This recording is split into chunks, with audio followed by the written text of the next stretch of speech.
एक समय की बात है, एक धर्मदास नाम के सेठ थे। वो भी जैसे हम अपनी साधनाओं पर आरूढ़ हैं, वो भी ऐसे आरूढ़ थे। राम और कृष्ण के तगड़े उपासक थे, उपवास रखते थे, एकादशी का व्रत रखते थे, तीर्थों पर घूम कर अपनी मुक्ति चाहते थे। सौभाग्यवश एक दिन कबीर भगवान उन्हें मिल जाते हैं। सतगुरु कबीर भगवान आकर उस नादान आत्मा को कहते हैं कि जो तू साधना कर रहा है तो असंख्यों बार कर चुका भाई, कभी स्वर्ग चला गया, कभी नरक चला गया, कभी 84 में धक्के खाए, ये तुम्हारा जन्म मरण नहीं मिट पाया। उसने पूछा भगवान फिर कहानी किस हिसाब से, वो समझाइए। कबीर साहब बताते हैं कि हम सभी आत्मा पहले सतलोक रहते थे। सतलोक पूर्ण ब्रह्म परमात्मा का स्थान है। सतलोक सतपुरुष पूर्ण ब्रह्म, उस पूर्ण ब्रह्म का स्थान है। हम सभी आत्माएं वहां रहती थी। ये कुछ भी नहीं था।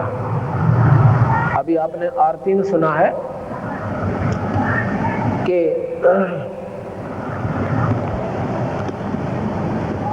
अदली आरती अदल पठाऊं, युगन युगन का लेखा लाऊं। भगवान कबीर साहब गरीबदासियों से कबीर साहब से पूछा कि भगवान फिर हमें पूर्ण विवरण दीजिए।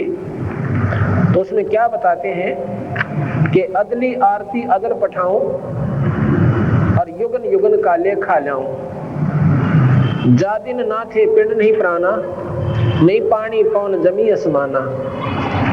कच्छ मच कूरम ना काया और चंद सूरज ने दीप बनाया। शेष महेश गणेश ना ब्रह्मा, नारद सारद ना विश्वकर्मा। सिद्ध 84 ना 3300, 9 अवतार नहीं 2400। ये 5 तत्व ना ही गुण तीना, नाद बिंद ना ही गठसीना। चित्रगुप्त ना करतरम बाजी, धर्म राय ना पंडित काजी। जब कुछ भी नहीं था यहाँ पर, ना ये ब्रह्मा था, ना विष्णु था, ना शिव था, ना ही ये लोक थे, ना ये 5 तत्व से जिससे सारी सृष्टि बनाई गई। तो उसमें क्या था, जादिन धोकार अनंत युग बीते, धोकार अनंत युग बीते, अनंत युग धोकार में चले गए। जादिन कागज कहो किंचिते। तो भगवान से पूछा कबीर साहब से, तो आप कहाँ थे उस समय? जादिन थे हम तगत खवासा, जब यहाँ पर कुछ भी नहीं था और धोकार था, अंधेरा था। तो आप कहाँ थे? जादिन थे हम तगत खवासा, तन के पाजी सेवक दासा। संख युगन पर लो परवाना, हम सतपुरुष के संग रहाना। दास गरीब कबीर का चेहरा और सतलोक हमारा अमरापुर डेरा। हम सतलोक में रहते थे। हम सभी आत्मा जितनी भी यहाँ पर 21 ब्रह्मांड में कष्ट पा रही हैं, कोई गधा बना हुआ है, कोई कुत्ते और कुतिया बनी हुई है, कोई गंदी नाली के कीड़े बने हुए हैं, यहाँ मनुष्य शरीर में आए हुए हैं। ये उन्हीं 84 लाख जोनियों के प्राणियों में से हम बाहर आए हैं और हमें एक सुअवसर मिला है कि हम अपना कुछ आत्म कल्याण कर सकते हैं। जब हम वहां थे सतलोक में थे, ये सभी के सभी, यहाँ पर ये लोक नहीं था और ना ही ये अन्य कंस्ट्रक्शन थी, ये चांद और सितारे भी नहीं थे, ये ग्रह भी नहीं थी। तो यहाँ कैसे आगे हम? ये बात सुनने की है, ध्यान से सुनना। प्रथम बार जो प्राणी सुनेगा उसको महसूस होगा कि ये बनावटी सी बात से है, ये तो बात दस्ती को ना। और अगर आप ध्यान से सुनोगे, ये लगातार सुनते रहना हमारे सत्संग को, अंत में आप ये कहोगे ये 100 की 100 सत्य है, क्योंकि इन शास्त्रों से भी आपको मिला कर देंगे। हमने एक पुस्तक छापी बनाई है, पहले हमने छापी थी यथार्थ भक्ति संदेश प्रथम भाग, अब छापा है यथार्थ भक्ति संदेश दूसरा भाग। अब दूसरे भाग को भी आप पढ़ कर देखिएगा। हम पहले सभी सतलोक में रहते थे, वहां पर अपना जन्म मरण नहीं था। अब देखो यहाँ पर हम चाहे कितने दुखी हो जाएं और कितना हमें कष्ट आ जावे, हम फिर भी मृत्यु नहीं चाहते। हाथ कट जावे और टांग भी साथ कट जावे, अंधा भी हो जावे, फिर भी जीवन की आकांक्षा बनी रहती है। ऐसा क्यों है? और ये ज्ञान होते हुए कि हम रहेंगे नहीं यहाँ पर, सभी ने जाना है। उसके अलावा उसके उपरांत भी हम मरना नहीं चाह रहे ये क्या कारण है? इसका कारण है कि हम सतलोक से आए थे। सतलोक में हम मरते नहीं थे, वहां पर मृत्यु नहीं है प्राणी की। यहाँ पर मृत्यु निश्चित है, इसलिए इसको मृत मंडल कहते हैं, इसको मृत्यु लोक कहते हैं, इस पृथ्वी लोक को। अब मुझे हमें वो बातें याद हैं कि हम मरते नहीं थे, अब मर क्यों रहे हैं? हमें ये अनहोनी सी लगती है, इसलिए हम मरना नहीं चाहते और अपनी अंतिम सांस तक चाहे पैसे से अर्थे जदाद बेचकर अपने प्राणों की रक्षा करना चाहते हैं, अगर हो जाता है। ऐसा क्यों करते हैं कि हम वो हमारे कसम बकाया है कि हम मरते नहीं थे और कहाँ मर रहे, कहाँ फंस गए, अब मर क्यों रहे? हम सतलोक में रहते थे। वहां पर सतलोक क्या है? एक ऐसा तेजोमय शरीर हमें मिलता है, वहां पर अपना परिवार बनेगा। हम परिवार में रहते थे वहां पर। यहाँ पर भी परिवार बन गया। पहले हम अकेले थे, फिर शादी हुई, 2 बन गए, फिर बच्चे हुए, हम अनेक हो गए। अब इन बच्चों में और पोते और पोतियों में, देवते देवतियों में हमारा कितना प्यार और कितना उनमें लगाव बन गया। और ना मेरा 1 मिनट के बाद यहाँ के बिजली पड़ जा। आपने सुना होगा इसमें गुजरात के अंदर हम विचार नहीं करते हैं, हम इतनी गहराई तक जा नहीं पाते जितना हमने जाना चाहिए था। अब जाओगे जब ये कथा सुन लोगे, 1 सेकंड पहले वो भाई बहन अपने की तरह अपने बच्चों में आनंद मंगल से रहते थे, आनंद मंगल से रह रहे थे। ना जाने कहाँ कहाँ की उम्मीदें लगा रखी थी, और एक पल के बाद ना वो कोठी रही, ना वो कार रही, ना वो बच्चे रहे, ना वो बहन भाई रहे, और ना ये शरीर रहा। ये क्या सिस्टम है? ये क्या कहानी है? इसको क्यों नहीं कभी हमने सोचा? क्योंकि हमने ज्ञान नहीं था। हमने यही सोच लिया कि प्रकृति के नियम है। कभी तूफान में मर गए, कभी समुद्री तूफान साइक्लोन आ गया उसमें मर गए। ये तो मरना जीना बना हुआ। क्यों बना हुआ है ये ऐसा? ये क्या काहे का जीवन हमारा, जब 1 सेकंड का भरोसा नहीं हमारे साथ क्या बन जाए और क्या कहानी पर बीत जाए। इसके लिए कबीर भगवान का ज्ञान हमें सुनना पड़ेगा। क्या होता है कि हम पहले सभी सतलोक रहते थे, सभी जीवात्मा सतलोक में रहती थी, आनंद से रहते थे, हमारे बच्चे थे। या तो टेम्परेरी परिवार से हमारा ये नकली परिवार है, हम सदा इसमें नहीं रह सकते। वहाँ हमारा स्थायी परिवार है। जैसे यहाँ संस्कारवश परिवार बन गया, ऐसे संस्कारवश अपना सतलोक में परिवार बन जाएगा। जो कबीर साहब की भक्ति हम जो मंत्र देते हैं उसके आधार पर करते हुए वहाँ पहुँच जाओगे अपने आप ऑटोमेटिक, और वहाँ जाकर आपका फिर मरण कभी नहीं होगा। और वहाँ पर तेज पुंज के सब भोजन होते हैं, अमृत आहार है वहाँ पे। जैसे यहाँ पर 5 तत्व से फल बने, इससे आम भी 5 तत्व से बने और केले भी 5 तत्व से बने।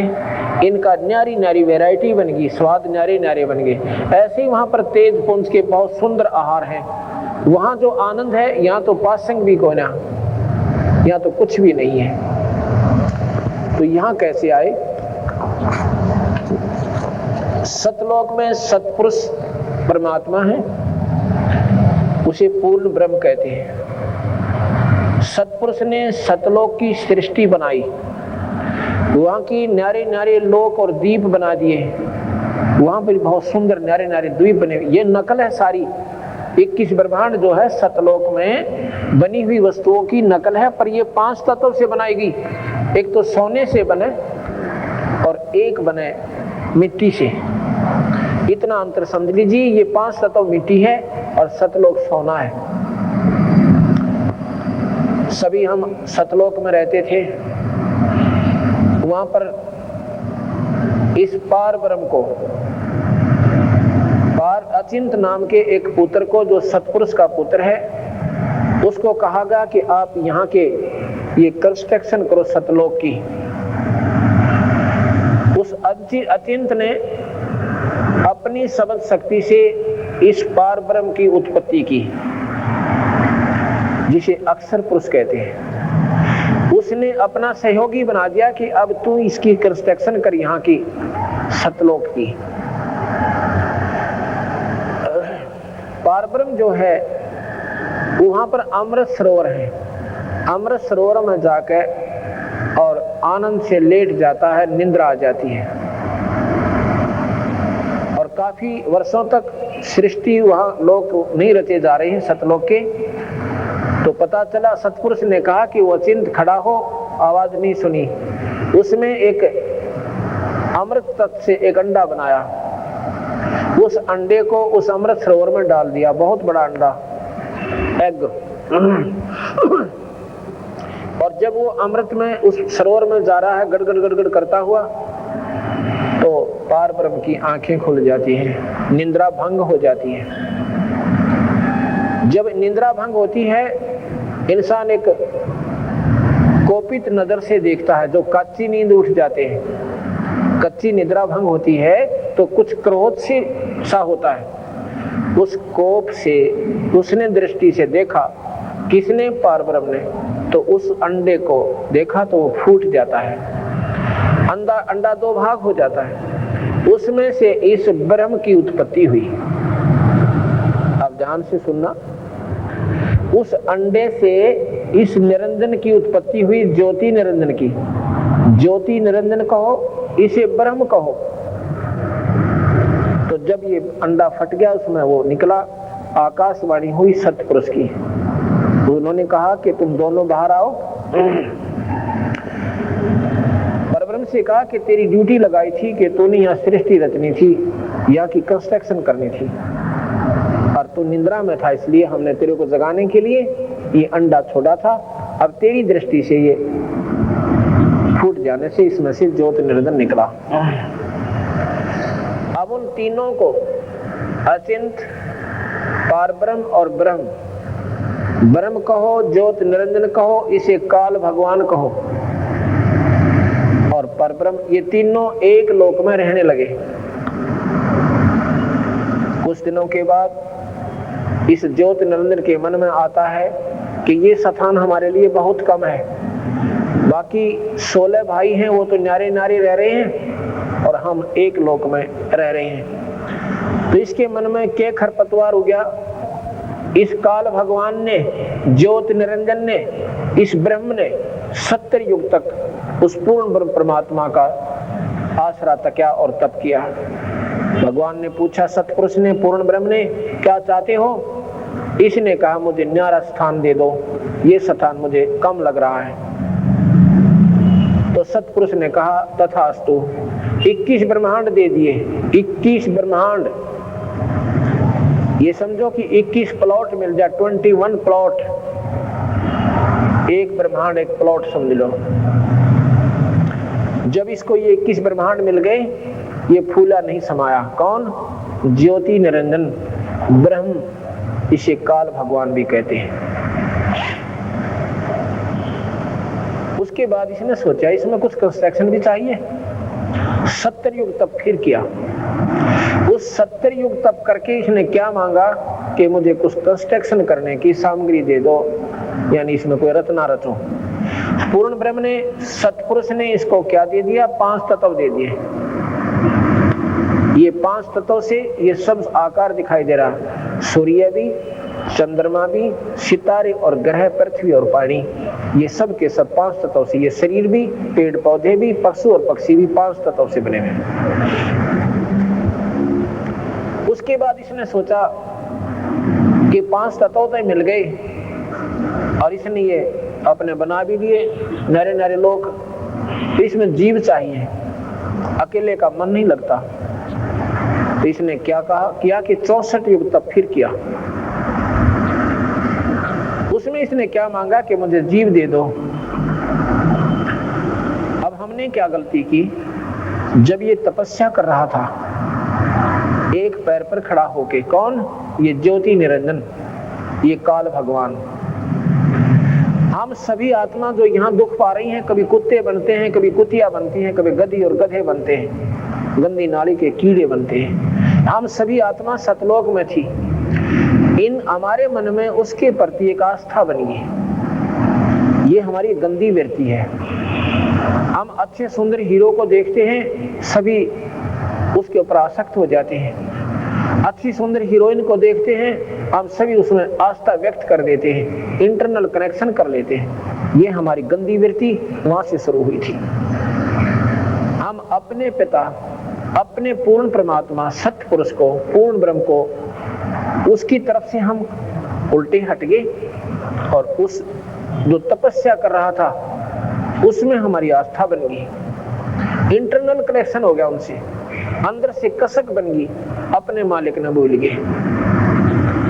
आकाशवाणी हुई थी कि नादानो, इसकी नादानी को मत देखो, ये अच्छी क्रिया नहीं है जो ये कर रहा है। पर हमारे मन में जैसे बच्चा हो ना, वो जहां आसक्त हो गया होएगा तो सारा परिवार उसको मना करो, वो मानता नहीं। ऐसे ही हम इंटरनल कनेक्शन उसमें कर बैठे, ऊपर से ऐसे बैठे रहे। लेकिन पूर्ण ब्रह्म परमात्मा जानी जान थे, हमारी हृदय की भावना जानते थे। उन्होंने क्या किया, जब 70 युग तप किया, उसने मांगा कि क्या चाहता है बोलो। तो निरंजन कहने लगा, मुझे जीव दे दो भगवान, मेरा अकेले का मन नहीं लगता। भाई जीव जब दूंगा, इनमें से कोई जाना चाहती है जीवात्मा ये यहाँ की, तो आप ले सकते हो। ऐसे जीव मैं अपनी मर्जी से नहीं दूंगा।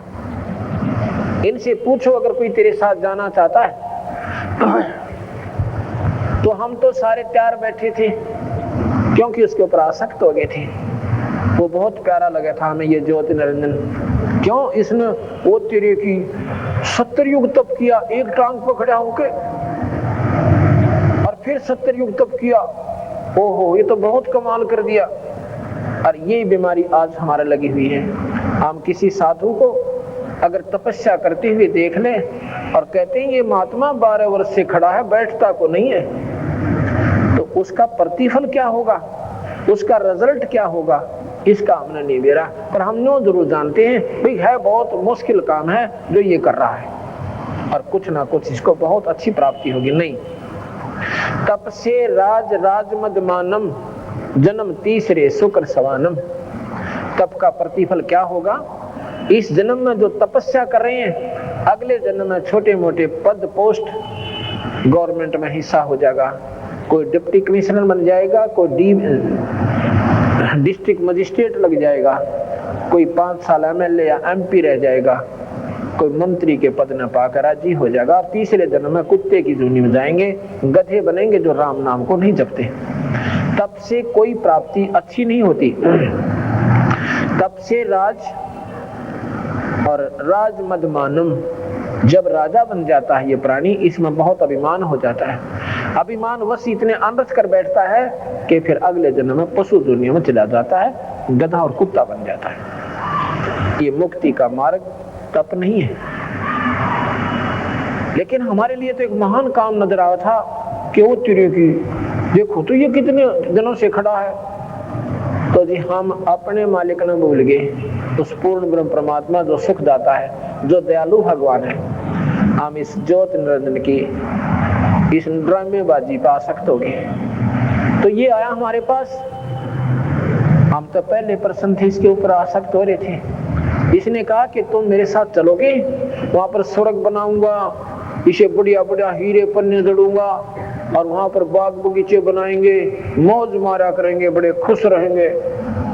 हमने तो कहने लगा तो जाना चाहता हाथ खड़ा कर लो। सतपुरुष ने कहा, पूर्ण ब्रह्म ने। तो जी सबसे पहले जिस आत्मा ने हाथ किया था,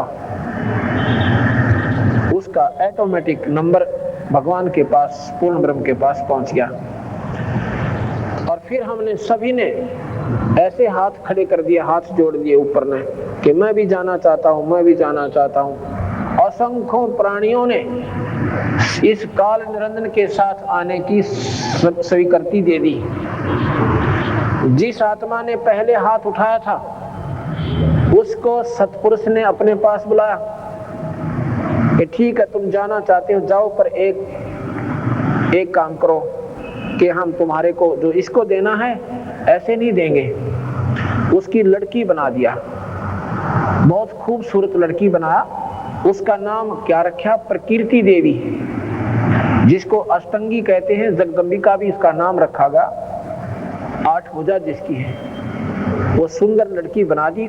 उसमें 2 भुजा थी, बाद में ये अपनी शक्ति प्रदर्शन के लिए 8 भुजा दिखा सकती है, नहीं 2 रूप में रहे, 2 भुजाओं के रूप में रहती है।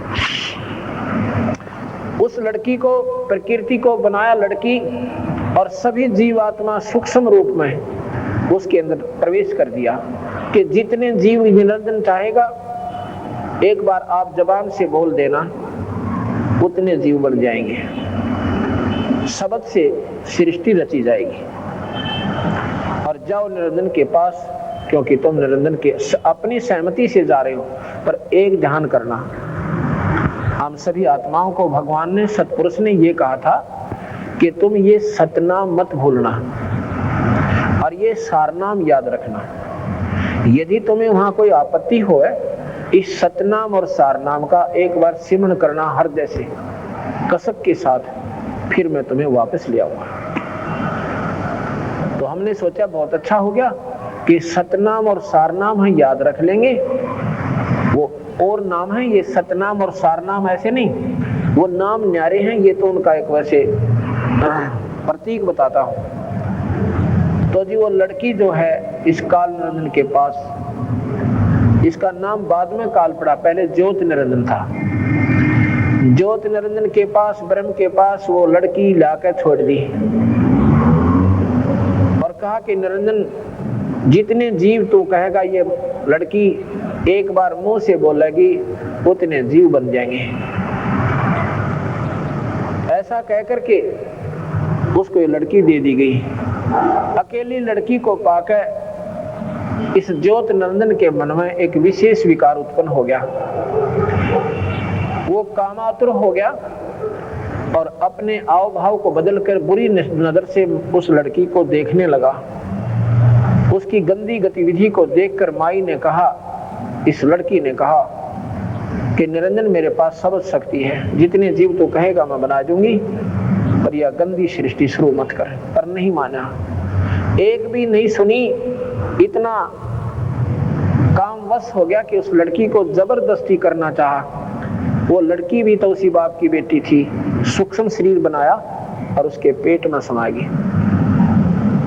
वहां से पुकार की कि पिताजी, इस निरंजन ने मेरे साथ ऐसे ऐसे दुर्व्यवहार किया, मैंने अपनी इज्जत की रक्षा के लिए इसके पेट में शरण पाई है, मेरी रक्षा करो। अब कबीर साहब कहने लगे, यानी सतपुरुष कहने लगे, देखा ना ये कर दिए ड्रामे शुरू। उसने अपने पुत्र सहजदास से कहा कि जाओ उसके पेट से लड़की को निकाल दो और इस लड़की को इसको देकर 21 ब्रह्मांड समेत सतलोक से नीचे पटक दो। इस काल में, इसका आज के बाद इसका नाम काल होगा। 1 लाख जीव रोज खाएगा, 1.25 लाख पैदा करेगा।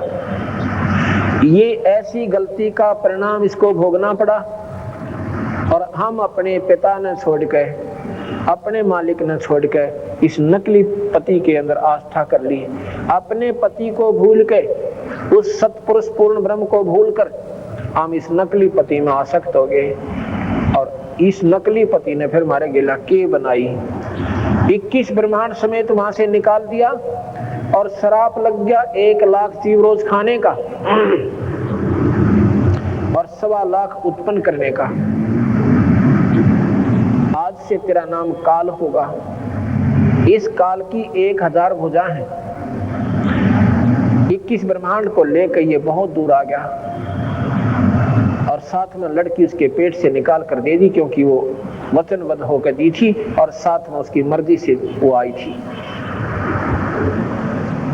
अब उस माई ने फिर विनय की, निरंजन मेरे पास सब शक्ति है, जितने जीव तो कहेगा मैं बना दूंगी, या गंदी सृष्टि शुरू मत कर। पर नहीं माना, जबरदस्ती शादी की और 3 बच्चे उत्पन्न हुए। बड़े का नाम ब्रह्मा रखा, दूसरे का विष्णु रखा और तीसरे का शंकर भगवान। इन तीनों को ड्यूटी दे दी। जब ये शाणे हो गए और स्वयं अंतर्ध्यान हो गया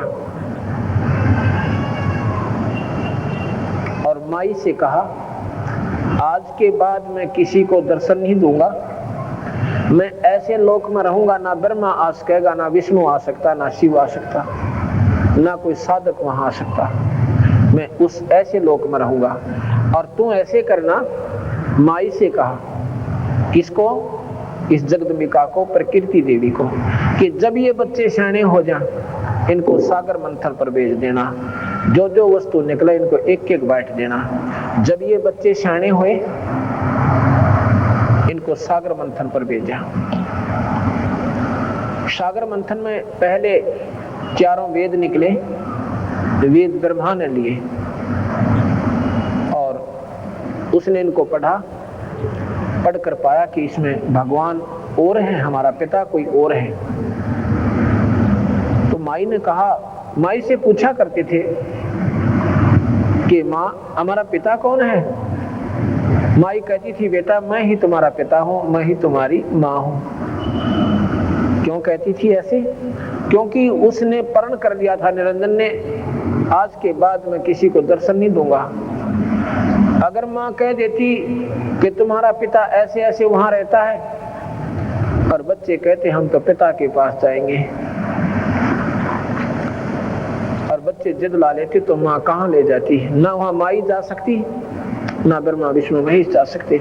इसलिए माँ ने झूठ बोल दिया कि बेटा तुम्हारा कोई पिता कोई नहीं, तुम्हारा पिता नहीं है, मैं तुम्हारी माँ हूं, मैं तुम्हारा पिता हूं। जब वेद पढ़े ब्रह्मा ने, उसमें पाया कि सृष्टि का एक और मालिक है, 21 ब्रह्मांड का कोई और मालिक है जिसका नाम ब्रह्म है। उसकी साधना पाने की क्या है कि योग समाधि है, ध्यान लगाएंगे और पिता के दर्शन कर लेंगे। तो ब्रह्मा बोला माँ आप झूठ बोलती हो। कैसे माँ? बेटा कि वेदों में लिखा है कि हमारा मालिक हमारा पिता और है, उसका ज्योत में शरीर है, यानी प्रकाश में परमात्मा है। मैं उसको ढूंढूंगा, वेदों में विधि लिख रखी है, समाधि लगाऊंगा। माई कहने लगी बेटा समाधि लिख रखी है पर पावे को ना। शेरा वाली कहती है ब्रह्मा के पुत्र ये तुझे मिलेगा नहीं। तक नहीं माँ तू फिर झूठ बोलती है। ब्रह्मा ने 4 युग तक समाधि लगाई और निरंजन के दर्शन नहीं हुए, ब्रह्म के दर्शन नहीं हुए। आखिर में आकाशवाणी हुई निरंजन की कि सृष्टि क्यों नहीं रची जा रही।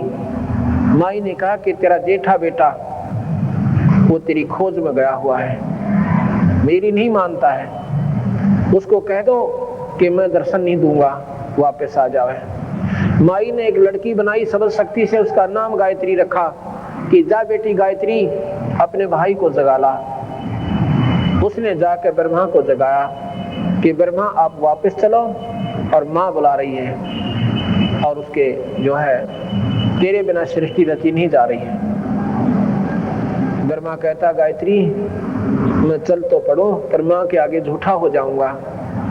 मैंने कहा था या तो दर्शन करके आऊंगा नहीं तो नहीं आऊंगा। तो भाई फिर एक काम करे, तो मेरी झूठी गवाही दे देना। गायत्री से यो ब्रह्मा कहता है कि मेरी झूठी गवाही दे देना कि मैंने पिता के दर्शन हुए तो मैं चलूं, नहीं तो मैंने शर्म आवे, माँ के सामने नहीं जाऊंगा। गायत्री बोली एक काम करते हैं, मैं एक लड़की और तैयार कर देती हूँ शब्द शक्ति से। उसने अपनी शब्द शक्ति से एक लड़की और तैयार की और कहा कि अब हम तीनों दोनों आपकी गवाह बन जाएंगे। अब चलो। यहाँ पर ऐसी प्रक्रिया लिखी है कि हम यहाँ बता भी नहीं सकते आपको, ऐसा उनका जो व्यवहार वहां पर था। तो क्या होता है, तीनों अपना सलाह मशवरा करके आ जाते हैं। माता पूछती है कि बेटा ब्रह्मा अखामा पिता के दर्शन हुए? कहोगे माता जी भाई कोई प्रमाण बताओ कि ये दोनों गवाह हैं, इनसे पूछो। उनसे पूछा क्यों भाई तुम्हें इसने दर्शन हुए पिता के? हाँ जी हमारे सामने दर्शन देकर गए वो। तो अब माई ने सोचा बड़ी भाई कमाल की बात होगी, मुझे तो कहता मैं किसी को दर्शन नहीं दूंगा, पृथ्वी इधर से उधर हो सकती है और इधर से इनको दर्शन दे दिए। तो वो माई अक्षुब्ध होकर निरंजन से नाराज होकर अपने पति थे और एक तरफ बैठ जाती है, कहती संभाल तेरे डमडमे ने, मुझे कहता है दर्शन नहीं दूंगा, इनको तूने दर्शन दे दिए। आकाशवाणी आती है उस निरंजन की ब्रह्म की कि ये तीनों झूठ बोल रहे हैं, मैंने कोई दर्शन नहीं दिए इनता ही। आकाशवाणी जब हुई तो माई आई करड़ी हो गए और गुस्से में आकर कहती है कि नादानो तुम झूठ बोलता है ब्रह्मा, मेरे को आकाशवाणी हुई तुम्हारे पिता की कि मैंने दर्शन नहीं दिए, ये झूठ बोलते हैं। फिर वो सहम गए, घबरा गए, अगे तो थारी पोल पाट गई, हंसने लग गए, कहने लगे माँ मैंने तो नहीं सोची थी कि माँ का अगर नो का नो जाऊंगा मैंने शर्म लगेगी हैं, और मैं तो झूठ बोल दी थी, तीनों नाम ने मिलकर झूठ बोल दी थी। तो ब्रह्मा को श्राप दे दिया माता ने, इस शेरा वाली ने, प्रकृति देवी ने, कि तेरी जग में पूजा नहीं होगी, और तेरे जो विद्वान होंगे ना, तेरे अनुयायी जो ज्ञानी पुरुष बन जाएंगे, वो तेरे जैसे ढोंगी और पाखंडी होंगे, दुनिया ने ठगा करेंगे, झूठ निरी बोलिया करेंगे, सच्चाई नहीं बताया करेंगे और गुमराह कर देंगे सभी को। ब्रह्मा बेहोश हो जाता है ये बात सुनकर। गायत्री को श्राप दे दिया कि तू गौ बनेगी, और उसको उपवती थी दूसरी लड़की, उसको श्राप दे दिया कि तू गंदी जड़ी बूटी होगी, गंदगी में रहा करेगी, तूने झूठ बोला, ऐसे ऐसे गलत काम भी किए। जब ये तीनों को श्राप दे चुकी तो आकाशवाणी हुई उस काल निरंजन की कि प्रकृति तेने श्राप नहीं देना चाहिए था, अब मैं तुझे श्राप देता हूं कि तू पार्वती तो द्रौपदी बनेगी द्वापर युग में, और तेरे 5 पति होंगे। अब माई कहती है कि निरंजन कितने नाच नचाले, तेरे वश होगी, अपनी गलती से मर गई मैं तेरे ऊपर और फंस गई तेरे, क्यों कर नाच नचाले हैं। ठीक है, एक तरफ तो कहता है कि सृष्टि चलाओ, इन बच्चों को डराऊं धमकाऊं नहीं तो यहाँ कैसे सृष्टि चलेगी, ऊपर से मेरे को श्राप दे रहा है। ठीक है, मैं तेरे वश हूं, कुछ भी कर ले।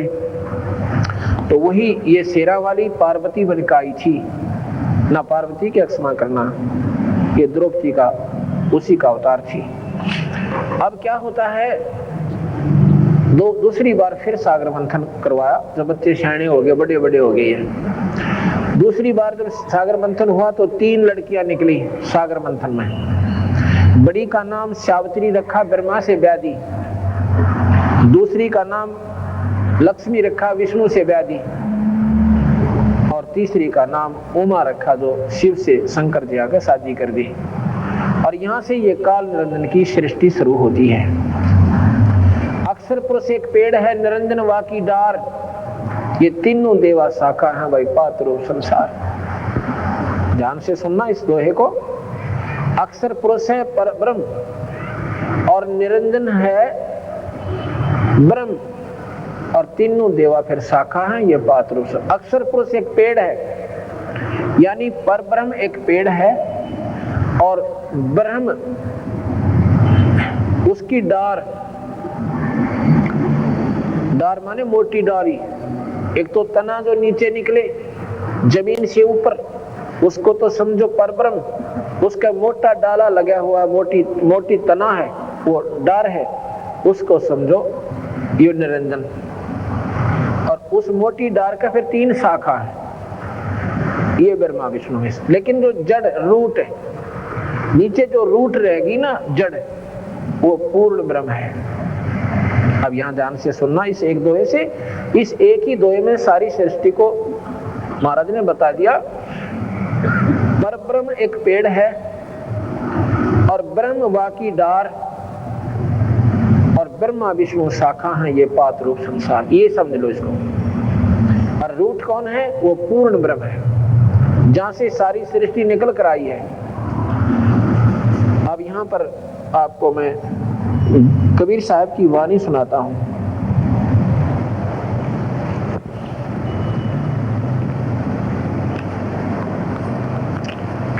और इससे आपको ज्ञान होगा।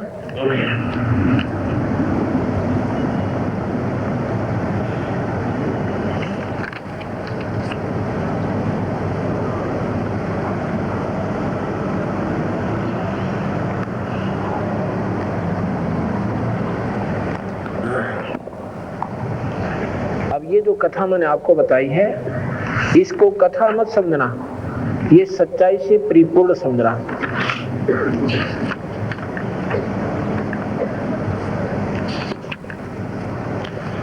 धर्मदास जी को कबीर साहब बताते हैं, धर्मदास ये जग बोराना, कोई न जाने पद निर्वाणा। यही कारण मैं कथा पसारा, जग से कहिए एक राम नियारा। आप ये 5-6 दिन सत्संग अवश्य सुनना, इसमें आपको परमात्मा की परिभाषा आज तक आपने नहीं सुनी होगी, वो सुनाई जाएगी और तभी आप परमात्मा की तरफ एक विशेष रुचि बनाओगे कि भगवान है क्या, परमात्मा कहते किसे हैं। यही कारण मैं कथा पसारा, जग से कहिए एक राम नियारा। राम क्या चीज है, उसे गॉड कहो, राम कहो, अल्लाह कहो, खुदा कहो, रब कहो, ये भाषा भिन्न शब्द है, शक्ति एक ही है।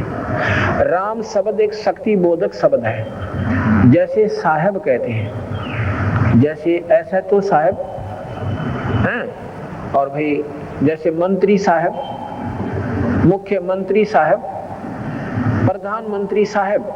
साहब शब्द एक शक्ति बोधक शब्द है, और जिसमें जितनी शक्ति है उतना ही वो साहब है। ये राम शब्द समझो, 3 लोक के राम हैं, ब्रह्मा विष्णु महेश, यानी 3 लोक के साहब हैं। ये 3 लोक के राम हैं, इससे ज्यादा शक्ति नहीं है। जैसे मंत्री जो है अपने विभाग में वो फुल फ्लैज होता है, लेकिन वो पूर्ण शक्ति युक्त नहीं है। डीएम, डिस्ट्रिक्ट मजिस्ट्रेट, जिसको डिप्टी कमिश्नर भी कहते हैं, वो भी शक्ति युक्त है, वो भी साहब है, पर अपने डिस्ट्रिक्ट लेवल तक ही साहब है। इसीलिए राम शब्द है। 3 लोक के राम हैं, ब्रह्मा विष्णु महेश। 21 ब्रह्मांड का राम है काल निरंजन, ये यहाँ का मालिक है 21 ब्रह्मांड का। और 7 संख ब्रह्मांड का मालिक है परब्रह्म। वो परब्रह्म जो राम है वो 7 संख ब्रह्मांड का, अनंत करोड़ ब्रह्मांड का, अनंत करोड़ ब्रह्मांड का ओवरऑल कंट्रोलर जो राम है वो पूर्ण ब्रह्म है। उसको सतपुरुष राम कहते हैं, उसको सत साहेब कहते हैं। जैसे प्रधानमंत्री और ऑल कंट्रोलर और ऑल साहेब है, सबके ऊपर साहेब है। मंत्री अपने राज्य में साहेब है, मुख्यमंत्री अपने राज्य में साहेब है, चीफ मिनिस्टर जो होते हैं। इसी प्रकार ये 3 लोक के राम हैं, ब्रह्मा विष्णु महेश। केवल 3 लोक्स ओनली 3 लोक्स। उसमें कौन कौन से हैं? ये मृत्यु लोक, स्वर्ग लोक और पाताल लोक। और लोक और भी बहुत हैं। उनका मालिक कौन है?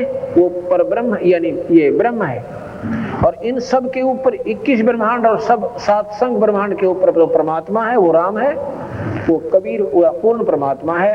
और उस पूर्ण परमात्मा के अवतार कबीर भगवान आए हैं। जैसे विष्णु जी के अवतार राम और कृष्ण आए हैं, ऐसे ही पूर्ण परमात्मा सतपुरुष के अवतार कबीर साहब और गरीबदास जी आए हैं। यही कारण मैं कथा पसारा, जग से कहिए एक राम नियारा। यही ज्ञान जग जीव सुनावो, सब जीवों का भरम नसावो।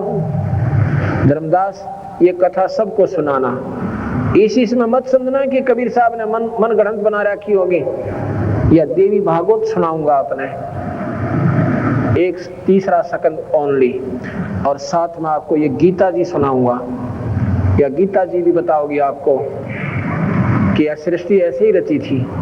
ये ब्रह्मा, ये निरंजन कौन है? ये ब्रह्मा विष्णु महेश का पिता है। और फिर इस गीता जी में लिखा कि उस भगवान का जहां अर्जुन, कृष्ण जी कहते हैं उस भगवान का ध्यान धर भाई, जिससे फिर तेरा जन्म मरण कोई न हो। वो भगवान कौन है? वो गीता जी में बताऊंगा। वो सतपुरुष पूर्ण परमात्मा की तरफ ये काल निरंजन इशारा करता है। गीता भगवान कृष्ण ने नहीं बोला था। ये बातें जो मैं कह रहा हूं एक बार आपके हृदय में स्ट्राइक करेंगी कि अच्छा सिर परमात्मा है, ये पहली बार सुना। हम कृष्ण जी ने गीता ना बोली, कृष्ण जी ने गीता नहीं कहा। कृष्ण जी के शरीर में ये गुप्त शक्ति काल निरंजन प्रवेश किया। 1000 भुजा का भगवान, 21 ब्रह्मांड का मालिक, और भगवान कृष्ण के इस शरीर में प्रवेश करके बॉडी में उसने अपनी ब्रह्म का श्रेष्ठ ज्ञान गीता जी के रूप में हमें दे दिया। गीता जी एक नंबर शास्त्र है इस ब्रह्मांड का, इससे उत्तम शास्त्र नहीं है भक्ति के मार्ग का। बाकी ज्ञान जानकारी पुराणों में भी ठीक है, वो केवल नॉलेज है, वो ज्ञान है। इसमें वो ज्ञान है जो भक्ति की तरफ प्रेरणा करता है। किस भक्ति की? ब्रह्म तक की। इसमें ओम मंत्र है, ओम मंत्र ब्रह्म की उपासना है। हमने परब्रह्म भी छोड़ना है और वापस पूर्ण ब्रह्म के पास जाना जहां पहले रहते थे। ब्रह्म की साधना से आपको स्वर्ग नरक 84 लाख दुनिया, स्वर्ग नरक 84 लाख दुनिया, ये आपकी नहीं मिट सकती। लेकिन पूर्ण ब्रह्म की साधना से आपका जन्म मरण नहीं होगा, इस स्वर्ग से भी उत्तम स्थान आपको मिलेगा। यही कारण, यही ज्ञान जग जीव सुनावो, सब जीवों का भ्रम नसावो। यही बातें, ये कथा सबको बताना और सबका भ्रम मिटाना। अब मैं तुमसे कहूँ चिताई, तेरे देवन की उत्पत्ति वाई। अब मैं धर्मदास तुझे बताता हूँ, ध्यान से सुनना। क्या? इन तीनों देवताओं की उत्पत्ति, कैसे ये पैदा हुए। कुछ संक्षेप कहूँ गौराई, सब संशय तुमरे मिट जाई। भरम गए जग वेद पुराना, आज राम का मर्म न जाना। ये भोली भाली आत्मा वेदों और पुराणों में उलझ गई। उस आदि राम का, उस परमात्मा का किसी ने भेद नहीं जाना। सतपुरुष का भेद किसी ने बेरा नहीं पाटा, ज्ञान नहीं हुआ। राम राम सब ज्ञानी सुने सो हृदय लाई, मूर्ख सुने तो गम नहीं आई। जो विचारवान पुरुष होंगे, जो बहन भाई, जब हमारा सत्संग सुनो एकदम निरपेक्ष हो जाना, इष्टवादी मत बनना। इष्टवादी बनकर सुनोगे तो ये बात आपको खटकती रहेंगी और ज्यादा खटक जाएंगी। आप एकदम बिल्कुल साफ कोरे कागज बन जाना थोड़ी देर के लिए, और फिर ये ध्यान से सुनना। क्या कहते हैं? ज्ञानी सुने तो हृदय लगाई, मूर्ख सुने तो गम नहीं पाई। जो विचारवान बहन भाई होंगे, इनको पुनर्विचार करेंगे और गहराई से सोचेंगे। ये शास्त्र हमारे पास रखे, इनको फिर पढ़ोगे। ये शास्त्र किसी जाति मजहब के नहीं है, नहीं, ये उसमें लिखे गए थे जब कोई जाति थी, ये मजहब नहीं थे। जातियां वर्ण आधार पर थी, कर्म आधार पर थी। अब तो हमने परंपरा बना दी। जो चाम का काम नहीं करते उनको भी चमार कह रहे हैं। अब चरमकार कौन होते हैं? जो चाम का काम करे, वो किसी जाति के भी। तो उस जब ये लिखे गए थे, ना कोई हिंदू था, ना मुसलमान था, और ना ही कोई सिख या ईसाई था। ये मानव मात्र के, यानी बहुत पुरातन शास्त्र हैं आत्म कल्याण के लिए। जब हम इन शास्त्रों को देखते हैं, कहते थे हिंदुओं के हैं। हिंदू भी ना थे उस समय। महाभारत में आपने सुना हिंदू कहीं? महाभारत में हिंदू नाम भी नहीं था, ना मुसलमान था, ना कोई और था। उस समय के ये शास्त्र लिखे हुए, ये निरपेक्ष शास्त्र है। ये बिल्कुल सही शास्त्र है। इनका लेखक एक है, वेद व्यास जी। 4 वेद और गीता जी, 18 पुराण, ये सभी, और सुख सागर, महाभारत, इन सब का राइटर एक है। कोई न सोचे दूसरे राइटर ने गलत लिख दी होगी। इनका राइटर भी एक ही है, जिसने पुनर्स्थापित की। गीता जी को भी उसने, वेद व्यास ने लिखा है। तो अब ये सोचना पड़ेगा अपने दोबारा। ज्ञानी सुने सो हृदय लगाई, मूर्ख सुने सो गम नहीं पाई। जो नादान आत्मा होंगी उठ कर चली जाएंगी। ऐसा महात्मा है, कहता है कृष्ण जियों से भी ऊपर कोई शक्ति है? कृष्ण जी तो बहुत निम्न सत्र के भगवान है, सबसे छोटी इकाई के ईश्वर है। आप ध्यान से सुनना, और गीता जी आपको प्रमाण देगी इस बात का। माँ अष्टंगी पिता निरंजन, ये जम दारुण बंसन अंजन। पहले कीन निरंजन राई, पीछे से माया उपजाई। उस पूर्ण परमात्मा ने पहले निरंजन की उत्पत्ति की, ब्रह्म की, और पाश्चात यह माया बनाई, यानी शेरा वाली ये प्रकृति बनाई। माया रूप देख अति शोभा, देव निरंजन तन मन लोभा। इस माई का सुंदर रूप देख के इस काल निरंजन के मन में नीचता आ गई। इसका तन मन उसकी तरफ आकर्षित हो गया। माँ अष्टंगी पिता निरंजन, ये जब दारुण वंशन अंजन। पहले कीन निरंजन राई, पीछे से माया उपजाई। माया रूप देख अति शोभा, देव निरंजन तन मन लोभा। कामदेव धर्मराय सताए, देवी को तुरंत धर खाए। पेट से देवी करे पुकारी, हे साहेब मुझे ले वो उभारी। धर्मराय की ने भोग बिलासा, माया को रही तब आशा। 3 पुत्र अष्टंगी जाए, ब्रह्मा विष्णु शिव नाम धराए। 3 पुत्र अष्टंगी, अष्टांगी ये शेरा वाली ने पैदा किए। 3 पुत्र अष्टंगी जाए, ब्रह्मा विष्णु शिव नाम धराए। 3 देव विस्तार चलाए, इनमें योजक धोखा खाए। 3 लोक पुरुष गम कैसे कह पावे, काल निरंजन जग भरमावे। 3 लोक अपने सुत दीना, सुन निरंजन बसालीना।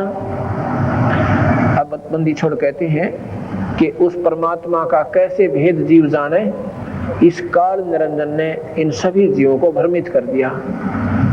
18 पुराणों में, 4 वेदों में, गीता जी में केवल निरंजन तक का ज्ञान है, ब्रह्म तक की जानकारी है और उसी को पाने की विधि लिखी हुई है। उन्हीं की, उसी के अवतार ब्रह्मा विष्णु महेश यानी पुत्र, वो 3 उसी के पुत्र हैं।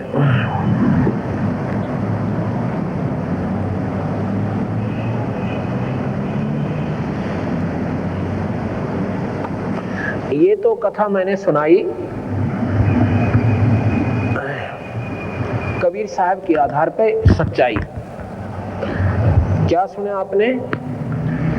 एक पार पूर्ण ब्रह्म है, एक पार ब्रह्म है, एक ब्रह्म है। ये ब्रह्म काल निरंजन है। आपने सुना होगा कि जब महाभारत के युद्ध होने की तैयारी हो जाती है, कौरव और पांडवों का भाई बंटवारा नहीं हो रहा है, उसमें भगवान कृष्ण शांति दूत बनकर जाते हैं। भगवान कृष्ण कहते हैं कि दुर्योधन ये तुम्हारे भाई हैं, इनका हिस्सा दे दो। लेकिन दुर्योधन कहता है कि इनका हिस्सा नहीं मिलेगा, इनमें शक्ति है तो युद्ध करके ले लेंगे। भगवान ने कहा कि भाई बात सुन ले, युद्ध का नहीं मालूम होता कि कौन मारा जावे, अपना हिस्सा बराबर बराबर कर लो। कहने लगा नहीं। कुछ दिनों के बाद फिर दूसरी बार फिर जाते हैं भगवान और कहते हैं दुर्योधन अब भी मान जा। पांडवों को भी कहते हैं तुम ही कुछ समझ लो, अनर्थ ना करो। कहाँ ले जाओगे इस राज में सिर पे धर के, ये यही रह जाएगा। ये नहीं देते हैं तो तुम मेरे साथ चलो, मेरे पास रह लो। पर पांडु भी ना माने, वो भी नहीं माने। वो आखिर में क्या कहते हैं कि देखो हमारी भी इज्जत रह जाएगी भगवान, हमने 5 गांव दिवा दे, 5 गांव दिवा दे, हमारी भी इज्जत रह जाएगी, हम उन 5 गांव में गुजारा कर लेंगे। तीसरी बार भगवान फिर जाते हैं, कहते हैं दुर्योधन बीमारी कटे है, अगर ये भी मान जा तो 5 गांव दे दे। भाई मैं जानो मेरा काम जाने, चाहे मैं अपने राज्य में से दूं इनको, तो 5 गांव दे दे इनको। दुर्योधन ने सोचा कि अब ये डर चुके हैं और क्यों छाती पर सांप पाला। कहने लगा कि सुई की नोक के बराबर भी पांडवों के लिए स्थान नहीं है। तो भगवान आखिर में कहते हैं सुन लो मेरी बात। दोनों बैठे थे वहां पर, पांडव भी कौरव भी, कि तुम लड़ना चाहते हो इस युद्ध में, ना मेरा कितनी बहन विधवा होंगी, कितने बच्चे अनाथ हो जाएंगे, जमीन जो है रक्त से भर जाएगी और जो राजा बनेगा वो नरक में जाएगा। अज्ञानी आत्माओं पर नहीं माने। दुर्योधन कहता है कि हमने सभी सेनाएं बांट ली हैं अपने रिश्तेदारियों की, आप बताओ भगवान किसके साथ रहोगे। भगवान कहता है कृष्ण मेरी बात सुनो, ना तो मैं युद्ध करूंगा, मैं हथियार भी नहीं उठाऊंगा। एक तरफ मेरी सेना होगी, एक तरफ मैं होऊंगा, जिन सेना अच्छा लगे ले लेना। कौरवों ने सेना ले ली, पांडवों के बाटे भगवान कृष्ण आ गए, और हथियार भी नहीं उठाऊंगा। इससे सिद्ध होता है कि कृष्ण भगवान लड़ाई कराना कति पसंद नहीं करते थे, क्योंकि ये विष्णु अवतार है। विष्णु सतोगुण भगवान है। एक समय की बात है कि भृगु ऋषि ने भगवान विष्णु की छाती में लात मारी थी, और उस ऋषि के चरण में पकड़ के भगवान कृष्ण ने कहा था, ए ऋषिवर, मेरी छाती जो है बद्दर जैसी सख्त थी, कहीं आपके कमल के से कोमल पैर को चोट तो नहीं आ गई। उसके पैर को पकड़कर ऐसे रोलते हैं। अगर भगवान विष्णु चाहते उस भृगु ऋषि के टुकड़े टुकड़े कर देते सुदर्शन चक्र से, लेकिन उन्होंने ये सिद्ध कर दिया कि वो लड़ाई नहीं चाहते थे, वो सतोगुणी भगवान है। कति सिर पे का पानी पहुंच जाता है तब हथियार उठाते हैं। शिशुपाल ने 100 गलतियां की थी, और जब 100वीं गलती करी ने बोला भाई हद होगी, ईब चुप हो जा, फिर भी नहीं माना था, जब सुदर्शन चक्र से उसका सिर काटा था। अर्थात इतने वो भगवान जो है सतोगुणी होती हुई, और फिर वो कहें अर्जुन लड़ाई कर, हमारी बुद्धि तो काम कति नहीं करती कि कृष्ण जी ने कह देख लड़ अर्जुन। फिर शांति दूत बनकर क्यों गए थे भगवान, क्यों कह रहे थे ये अनर्थ हो जाएगा। जब आमने सामने सेना खड़ी हो जाती है और भगवान अर्जुन के रथवान बन जाते हैं, कृष्ण सारथी बनकर जब युद्ध के मैदान में खड़े हो जाते हैं, तो अर्जुन कहता है कि एक बार मेरे रथ ने दोनों सेनाओं के बीच में खड़ा कर दे भगवान, मैं देख लूं कि किसकी मां ने दूध पिया है जो अर्जुन के लड़ेगा, उनको तक तो लूं वो कहां कहां खड़े हैं। ऐसी हिम्मत करके वो भगवान ने जाकर के वो रथ दोनों सेनाओं के बीच में खड़ा कर दिया। अब सामने क्या देखा है अर्जुन, वो दुर्योधन के बच्चे, वो दुशासन के बालक, जिनको क्योंकि चाचे ताऊ कोई ज्यादा दूर के नहीं होते, ये तो हम अपनी नीचतावश लोभ लालच वश दुश्मन बन जाते हैं। छोटे छोटे बच्चे उनको खिलाहा करते थे, और वो सामने जवान बन के जवान बच्चे जिनको वो अपने चाचा चाचा कह के मुंह सूख्या करता उन बच्चों का, और अर्जुन उन्हें खिलाहा करते थे, कंधे पर बैठाते थे, लाड किया करते थे। और सामने अपनी बहनों के बटेऊ वो रिश्तेदार जिनके साथ घूमा करते थे, अपनी बहनों को, चाचे ताऊ की बहन कोई न्यारी नहीं होती, और उनको विदा किया करते थे, लाड करते थे अपनी बहनों के। और आज वो सामने वो रिश्तेदार और मरण और मारने को तैयार खड़े हैं, तो अर्जुन के मन में एक विशेष प्रक्रिया हो जाती है, साधु जैसा स्वभाव हो जाता है। ये गीता जी का प्रथम अध्याय पढ़कर देखना, आदमी का कलेजा बाहर आ जावे भगवान उस अर्जुन के विचार सुनकर। यानी विद्वान पुरुष ऋषि भी फेल है उनके सामने, साधु भी फेल हो जाते हैं। सामने देखता है कि इन रिश्तेदारों को मार के, अपनी बहनों को विधवा करके, और इस खून से सने हुए राज को मैं भोगूं, मेरे जैसा पापी जीव नहीं। एकदम घबरा के और रथ के पीछे बैठ जाता है। अब जब देखा कृष्ण जी ने कि भाई अर्जुन, अरे तू कहां बैठ गया, तेरी तो सेना देख करके योद्धाओं को की तो भुजाएं फड़क्या करती हैं, और तू कायरों की तरह पीछे क्यों बैठ गया, भाई बात बता दे। अब यहाँ क्या होता है, उस काल निरंजन ने जो 1 लाख जीव रोज खाता है, जिसका नाम काल है और जिसकी 1000 भुजा है, वो गुप्त शक्ति आके भगवान कृष्ण के शरीर में प्रवेश कर गई। जैसे एक प्रेत आत्मा दूसरे के शरीर में प्रवेश करके ओरिजिनल आत्मा को दबा देती है और अपनी बातें कहना शुरू कर देती है, और जब वो निकल जाती हैं, वो ओरिजिनल आत्मा जब सोझी में आती है तो वो उससे पूछते हैं ना कि आपने क्या क्या कहा था, वो कहता मुझे तो याद नहीं क्या कहा था। और जो प्रेत आत्मा उसमें प्रवेश कर गई थी, वो अपनी बोली सारी बोल गई थी। जैसे ही वो काल निरंजन 1000 भुजा का भगवान निरंजन लोक से गुप्त रूप में आया और कृष्ण जी के शरीर में प्रवेश कर गया, कृष्ण जी की आत्मा को दबा दिया। अब वो बोलता है, कौन? वो काल भगवान बोल रहा है, कहता है अर्जुन तू खड़ा हो जा। अरे नादान, तू कायर हो गया? तेरी तो भुजा फड़कनी चाहिए थी।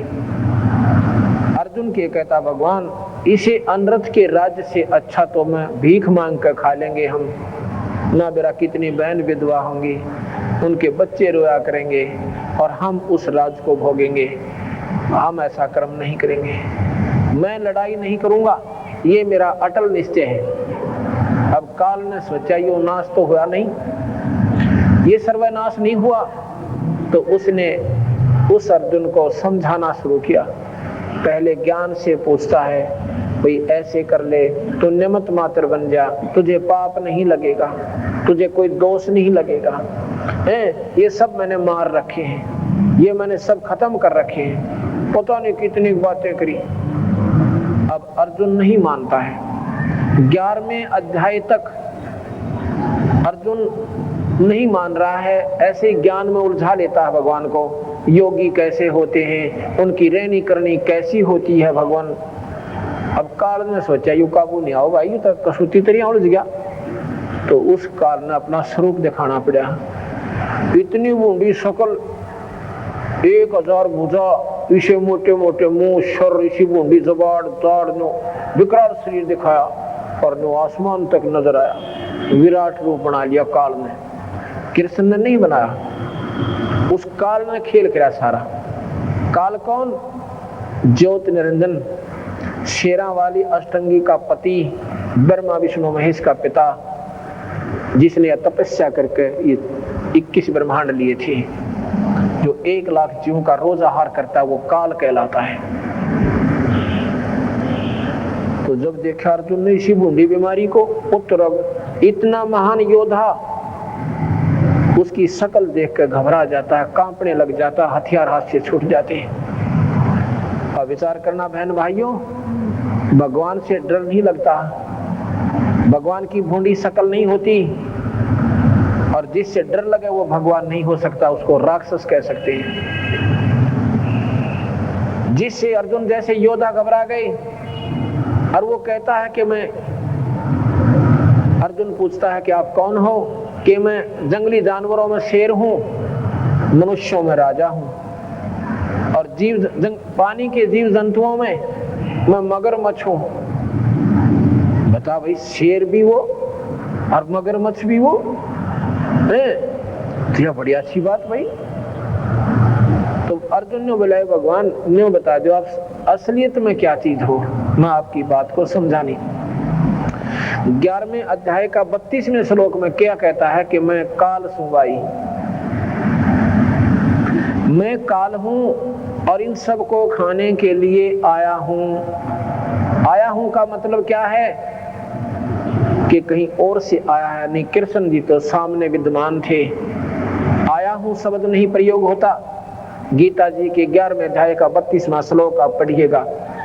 अगर इतनी फुर्सत ना हो तो हमारा यथार्थ भक्ति संदेश दूसरा भाग पढ़ लीजिए, वो बाहर स्टॉल पर मिलेगा। इसकी लागत 80 रुपए है, हम इसको 50 रुपए में देते हैं, क्योंकि ये कैप्सूल है। ये दवाई अगर समाज में जाएगी तो सच्चाई सामने आएगी। केवल 50 रुपए कीमत है इसकी, 80 रुपए में हमारी लागत आई है, केवल 50 रुपए में आपको देंगे। अगर कोई इसने 80 से कम बनवा कर दे दे तो हम उसका शुक्र मनावाएंगे, और हमारी 1000 2000 बनवा देना बेशक। ये 50 में हम देते हैं आपको। इसमें सारा विवरण दे रखा है, जो कि तो श्लोक उनका सारांश, सरलार्थ फिर सारांश हमारा, हम अपनी टिप्पणी दे रखी है हमने। तो जी फिर बोला, भाई मैं काल हूं और इन सब को खाने के लिए आया हूं। अर्जुन क्या देख रहा है? अर्जुन ने कहा, भगवान आप तो देवताओं को भी खा रहे हो, आप तो ऋषियों को भी खा रहे हो, और ये आपके गुणगान कर रहे हैं। तो कहता, भाई मैं ना छोड़ू एक ने भी, सारा न खाऊंगा, सारे लोग का न खा जाऊंगा। और इसी बूंदी शकल, और जो खा जाओ फिर भगवान किसने बना दिया भाई? काहे का भगवान? जिस भगवान से डर लगे हम नहीं मान सकते वो भगवान है। भगवान कृष्ण के अंदर भगवान ये गुण थे, ईश्वरीय गुणों से संपन्न थे। जितने वो भगवान थे वो 3 लोक के ईश्वर है। भगवान कृष्ण को देखकर गौ भी पास आ जाती थी, उसके लाड किया करती थी। वहां के जितनी गोपियां थी उसके प्यार में मगन होकर उस भगवान के पास आ जाती थी। कृष्ण को भगवान मान सकते हैं, इस काल में भगवान कौन कहते? ये काल ही यहाँ 21 ब्रह्मांड में सबको नाच नचा रहा है। फिर अर्जुन कहता है, भगवान हे 1000 भुजा के भगवान, 1000 भुजा के, इसमें गीता में लिखा हुआ है 1000 भुजा के भगवान। अभी मैं आपको सुनाता हूँ, अपने 4 भुजा वाले रूप में आ जाओ, मुझे तो भयभीत हो रहा हूँ, मुझे डर लग रहा है। अब इन बातों से आपने ज्ञान होगा कि कितनी सच्चाई है।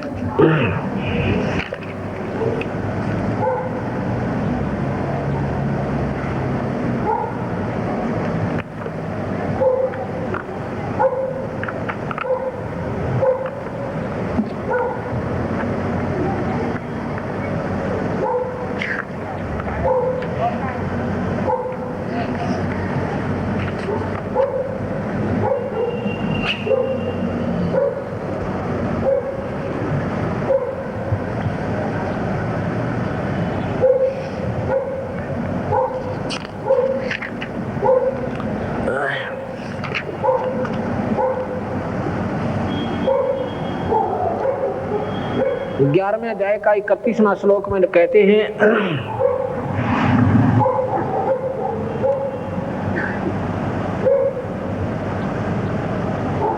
मुझे बताइए कि उग्र रूप वाले आप कौन हैं? हे देवताओं में श्रेष्ठ, आपको नमस्कार हो, आप प्रसन्न होइए। आदि रूप आपको मैं तत्व से जानना चाहता हूँ, क्योंकि मैं आपकी प्रवृत्ति को भली भांति नहीं जानता। 32वें श्लोक में क्या कहते हैं कि मैं संपूर्ण लोकों का नाश करने वाला बढ़ा हुआ काल हूँ। 11वें अध्याय का 32वें श्लोक में क्या लिखा है कि मैं संपूर्ण लोकों का नाश करने वाला बढ़ा हुआ काल हूँ। इसमें इन सब लोगों को संहार करने के लिए आया हूँ। तुम्हारे प्रतिपक्ष में जो योद्धा लोग खड़े हैं वे सब तुम्हारे युद्ध किए बिना भी नहीं रहेंगे, इन सब न मैं मार दूंगा। आगे क्या कहते हैं? 11वें अध्याय का 21वें श्लोक में क्या लिखते हैं कि वे देवताओं के समुदाय आप में प्रविष्ट हो रहे हैं। आपके मुंह में ये देवताओं के झुंड, समुदाय माने झुंड के झुंड, 1 लाख जीव थोड़े हुआ करे, बहुत गुने हो से, और सब न खा रहे हो। आप इन देवताओं के समुदाय खा रहे हो, और उनमें से कई तो हाथ जोड़कर आपके गुणों का, नामों का कीर्तन भी कर रहे हैं और कह रहे हैं मंगल हो, मंगल हो, मंगल हो, और आप फिर भी अमंगल कर रहे हो, आप फिर भी उनको खा रहे हो।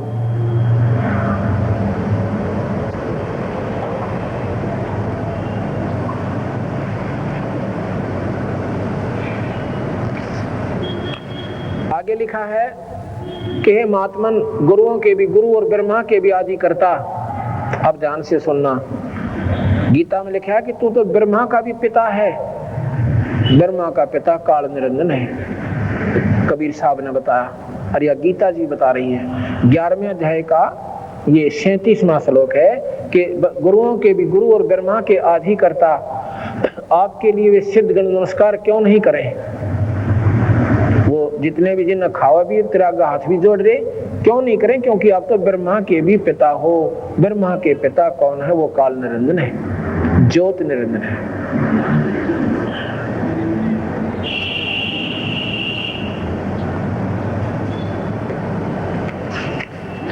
ग्यारहवें अध्याय का 38वां श्लोक,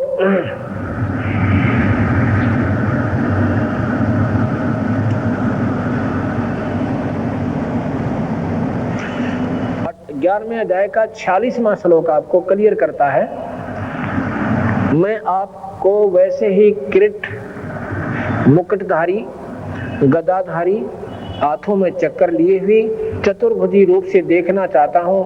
इसलिए हे सहस्राबाहो, सहस्रा बाहो माने 1000 भुजा के भगवान, हे विश्व मूर्ते आप उसी चतुर्भुज रूप से शंख चक्र गदा पद्म सहित हो जाइए। ये सहस्रा बाहो क्यों कहा उसने? 1000 भुजा के भगवान, 1000 भुजा का भगवान काल है। और विष्णु पुराण में लिखा है कि विष्णु का परम रूप काल है, और हम काल की पूजा कर रहे हैं और वो सब न खा रहा।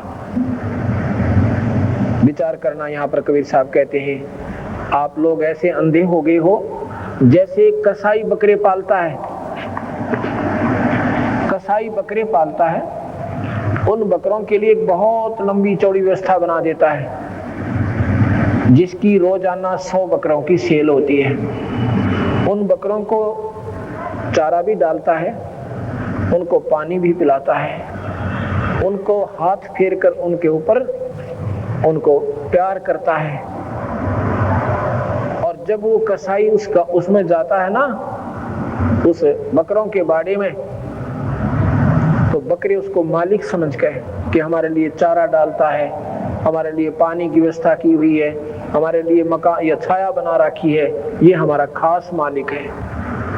और वो जाकर के ऐसे उनको देखता है कि कितने किलो का हो गया, कै रुपया का बिकेगा, कितने पैसे का हो गया ये, और वो उसको प्यार करते हैं अपना मालिक जानकर, उसको चाटते हैं, उसको ऐसे अपने पैरों से प्यार में उसके ऊपर छा जाते हैं। और वो देखता है ये कितना मांस बन गया इनमें। ऐसे ही धर्मदास कबीर साहब ने बताया कि तुम नादान आत्मा इस काल भगवान की पूजा कर रहे हो, यही तुम्हें खा रहा है, यही तुम्हें गधे और गधी बना रहा है। तुम पूर्ण परमात्मा को भूल चुके सो भाई, उसकी साधना नहीं करोगे तो तुम्हारी बात बने कोई ना।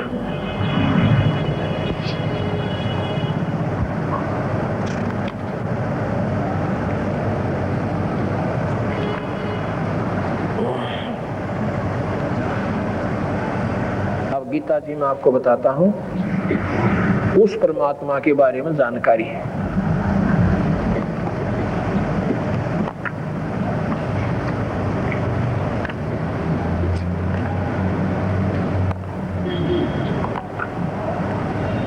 अब यहाँ बात विचार करने की होगी कि गीता जी में लिखा हुआ और हम उसको समझ नहीं पाए क्योंकि हमने कबीर साहब के बारे में ज्ञान नहीं था। कबीर साहब की जो जानकारी है ये सारा भेद देती है। यथार्थ भक्ति संदेश 2 भाग में आप इसका पूर्ण जानकारी प्राप्त कर सकते हो।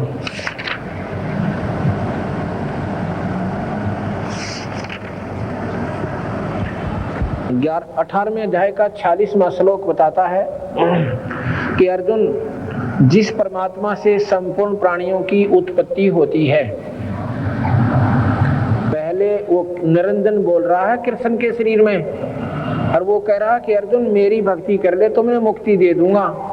हाँ, ये निरंजन भी मुक्ति दे सकता है, ये चौथी मुक्ति दे सकता है। कब तक दे सकता है? जब तक कल्प अंत नहीं होगा। जब ये कल्प अंत होगा सब स्वर्ग भी नष्ट, स्वर्ग के चौथी मुक्ति प्राप्त हंस भी नष्ट, और फिर दोबारा सृष्टि रची जाएगी। ये फिर जीव संज्ञा में आ जाएंगे और 84 में चले जाएंगे। लेकिन भाई जितने पूर्ण मुक्ति चाहिए ना अर्जुन, उस परमात्मा का भजन कर ले। ये गीता जी बता रही है उस परमात्मा का। वो परमात्मा कौन है? वो पूर्ण ब्रह्म है, वो सत्पुरुष है, वो सतलोक में रहता है, वो कबीर भगवान है। वो कबीर भगवान उस सत्पुरुष का अवतार यहाँ पर आए थे अपना भेद देने के लिए। जिस परमात्मा से संपूर्ण प्राणियों की उत्पत्ति होती है, जिससे संपूर्ण संसार व्याप्त है, उस परमात्मा का अपने स्वाभाविक कर्मों द्वारा पूजन करके मनुष्य मात्र सिद्धि को प्राप्त होता है। उस परमात्मा की सत्पुरुष की साधना सबसे आसान है। ना योगी बनना, ना जंगल में जाना, अपने बच्चा में रहकर अपने स्वाभाविक कर्म करते हुए एक सत नाम और सार नाम के जाप से पूरी गुरु से लेकर आप पार हो सकते हो। ये गीता जी बता रही, स्वाभाविक कर्म करते हुए, अपने घर में रहते हुए, अपने बाल बच्चों के साथ रहते हुए आप परमात्मा पा सकते हो, पूर्ण ब्रह्म को पा सकते हो। 18वें अध्याय का 62वां श्लोक बताता है, हे भारतवंश अर्जुन, तू सर्वभाव से यानी कति तन मन धन तन उस ईश्वर की शरण में चला जा। यहाँ पर भगवान नहीं कहता मेरी शरण में आ जा, कहता उस ईश्वर की शरण में चला था। ये ओ ईश्वर कितना आ गया फिर।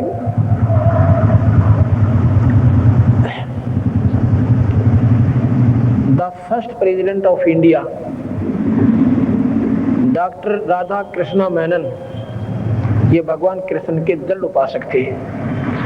उन्होंने चाहा कि मैं गीता जी का, क्योंकि विद्वान पुरुष भी थे, शास्त्र संस्कृत के जानने वाले भी थे, उन्होंने सोचा कि मैं गीता जी अपने ढंग से सॉल्यूशन करूं इसका हिंदी में। इंग्लिश के भी अच्छे राइटर थे वो।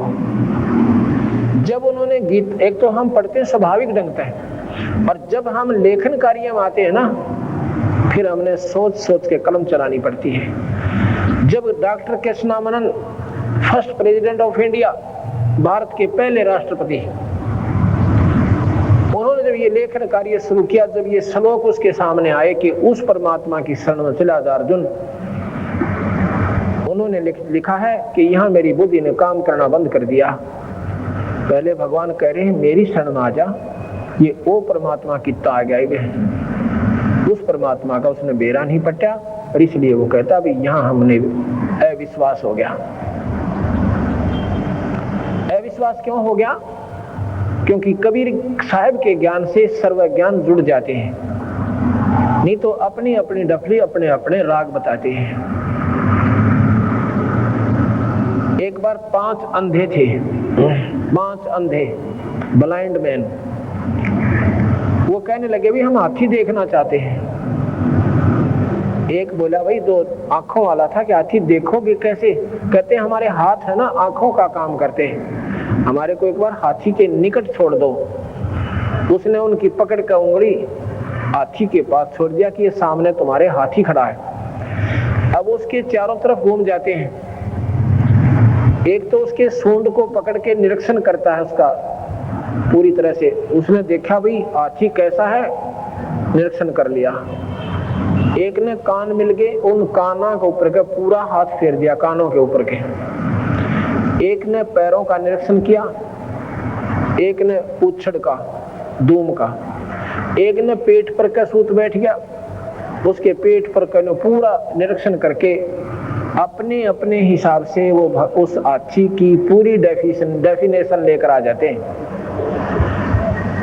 एक ने पूछा भी कहाँ गए थे सूरदास? ने बोले हम हाथी देख कर आए हैं। बताओ भाई हाथी कैसा है, तुमने देखा कैसे? आके हम हाथों से देखते हैं, फिर बताओ तो कैसा होता है? एक कहने लगा कि हाथी होता है पाइप जैसा, जिसने सूंड पर का हाथ फेर रखा था। दूसरा कहने लगा ये झूठ बोलता है, हाथी होता है छाछ जैसा, छाछ सूप जो ऐसे पछोड़ते हैं ना, उसने कानों पर का निरीक्षण कर रखा था। तीसरा कहने लगा दोनों झूठ बोलते हैं, हाथी होता खंबे जैसा, खंबे जैसा, उसने पैरों पर के हाथ फेर रखा था। क्योंकि उन्होंने देखा जो उनका हाथ लग गया वहां तक आए, आगे कुछ पाया नहीं। उन्होंने सोचा बस यहीं तक हाथी, आगे तो और कुछ आ गया। तो उन्होंने उस पैरों को ये मान लिया इतना ही हाथी है। चौथा कहने लगा ये तो तीनों बेवकूफ लगते हैं, इन्होंने हाथी देखा नहीं, हाथी बेल्ट जैसा होता है, उसने पूंछड़ पर हाथ फेर रखी थी दोम पर के। पांचवा कहने लगा ये चारों के चारों नालायक हैं, इन्होंने हाथी देखा नहीं, हाथी होता है बटोड़े जैसा।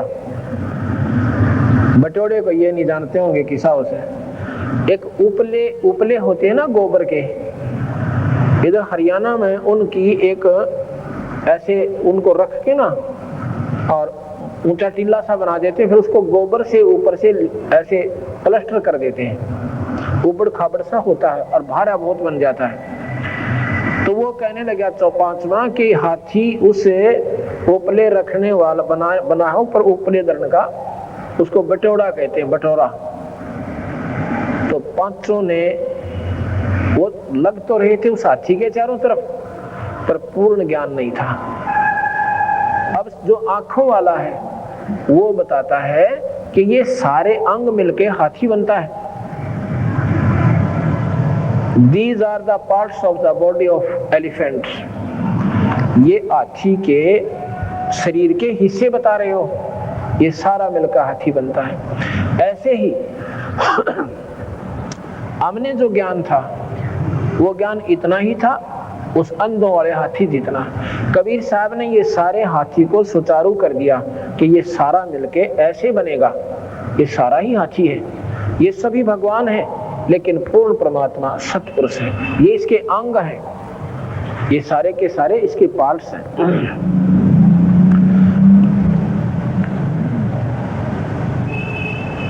तो उसने कहा, हे अर्जुन, तो ये 18वें अध्याय का 62वां श्लोक है। हे अर्जुन, तू सर्वभाव से उस ईश्वर की शरण में चला जा जिसकी कृपा से तू परम शांति, संसार से सर्वथा उपरीत अविनाशी परम पद को प्राप्त हो जाएगा, अर्थात तेरा फिर मरण नहीं होगा। 18वें अध्याय का 63वां श्लोक है कि ये गुप्त से गुप्त विज्ञान जो शरणागत को कहा जाता है, ये मैंने तुझे बता दिया, ये तेरी इच्छा भाई, जैसा तने अच्छा लगे वो कर ले। 8वें अध्याय का 8वां श्लोक, हे अर्जुन, अभ्यास योग से युक्त अन्य का चिंतन न करने वाले चित्त से परम दिव्य पुरुष का चिंतन करता हुआ शरीर छोड़ने वाला मनुष्य उसी को प्राप्त होता है। यानी योग अभ्यास योग से युक्त। आपने सुना होगा ज्ञान योग, भक्ति योग। ज्ञान योग क्या होता है? परमात्मा के बारे में जानकारी हो जाना ज्ञान योग कहलाता है। योग अभ्यास क्या होता है? नाम का सिमरन होता है।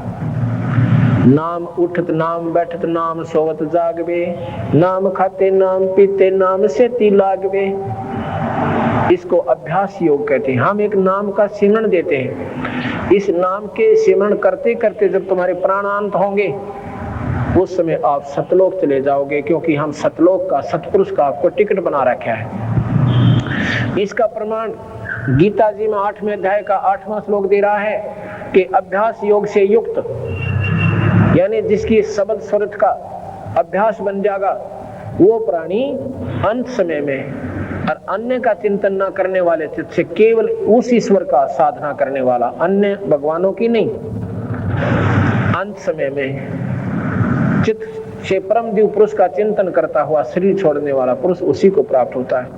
8वें अध्याय का 9वां श्लोक है, जो परमात्मा सर्वज्ञ, सर्वज्ञ माने सब कुछ जानने वाले, अनादि सब प्रशासन करने वाला, सूक्ष्म से अत्यंत सूक्ष्म, सबका धारण पोषण करने वाला, अज्ञान से अत्यंत परे, सूर्य की तरह प्रकाश रूप अर्थात ज्ञान रूप ऐसे अचिंत रूप का चिंतन करता है, वह भक्ति युक्त पुरुष।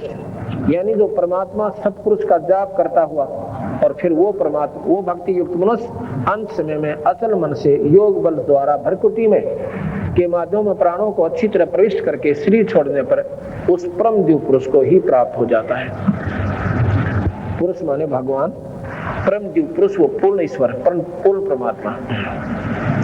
8वें अध्याय का 22वां श्लोक है, हे अर्जुन, संपूर्ण प्राणी जिसके अंतर्गत है, संपूर्ण प्राणी जिसमें ये 21 ब्रह्मांड भी, ये 3 लोक भी और 7 संख ब्रह्मांड भी, अनंत कोट ब्रह्मांड भी उस परमात्मा पूर्ण ब्रह्म के अंतर्गत है।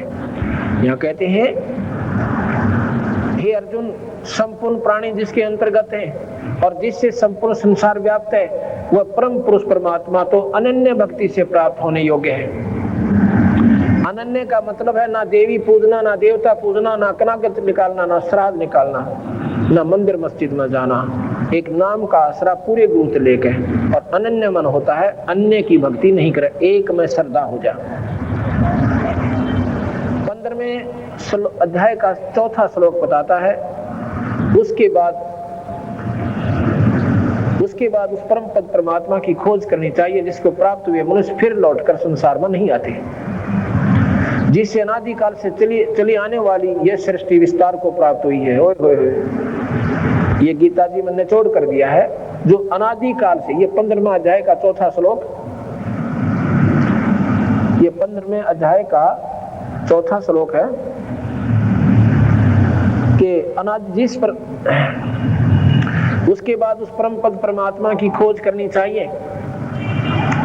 परम पद, उस श्रेष्ठ भक्ति उस ईश्वर की हमने खोज करनी चाहिए जिसको प्राप्त हुए मनुष्य फिर लौट कर नहीं संसार में आते, और जिससे अनादि काल से चली आने वाली सृष्टि विस्तार को प्राप्त हुई है। अनादि काल से किसी हुई है, ये पूर्ण परमात्मा से निरंजन मांग कर लिया था तप करके, ये सृष्टि विस्तार को प्राप्त हुई है। उस आदि पुरुष परमात्मा की शरण में मैं हूं, ऐसा विचार करते हुए उस परमात्मा का भजन करना चाहिए। अब विचार कर लेना।